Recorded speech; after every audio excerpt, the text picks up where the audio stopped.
I'm Executive Director for the Marine Exchange of Southern California. It was founded in 1923. We are a nonprofit maritime trade corporation serving about 300 constituents on a direct subscription basis. We are a maritime information clearinghouse. We keep track of all vessel movements, all vessel positions. We can answer any question about any vessel at any time. Specifically, we answer the age-old question, has my ship come in? And we can not only tell you that, yes, it's come in, but we can tell you where it is, we can tell you what flag it flies, we can tell you what kind of cargo it has, we can tell you what its last port of call is, what its next port of call will be, and many other segments of information. Our founding father is Mr. Bill Wickersham, who operated a large steamship agency and custom house brokerage back in 1920.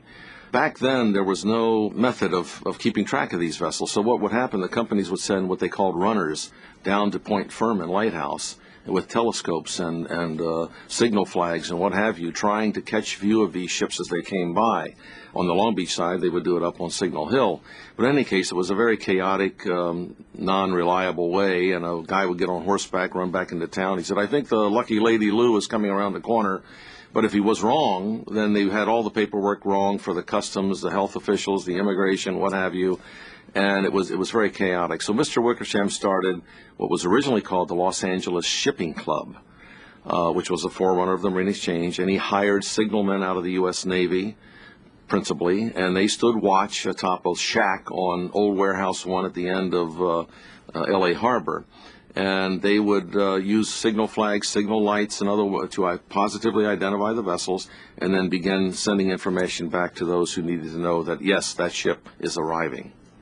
Back in the old days, we had little 3x5 cards with the ship's name on it, and the entire history of that ship was kept on that card. When it entered, when it departed, who the captain was, who the agent was, what berth it went to, how many times it's been. If it came in quite a few times, we had several 3x5 cards stapled together. That was our software, if you will.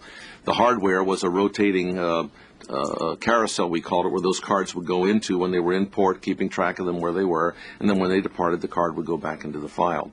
So we've come a long, long way. We are totally digitized on all of our equipment for tracking vessels. We're using transponders. We can intercept the vessels out as far as 100 miles now. And in fact, we're working on a new system called ASVTS, which is Automated Secure Vessel Tracking System, which uses satellites. And soon, hopefully, we're going to be able to track vessels across the entire ocean coming our way.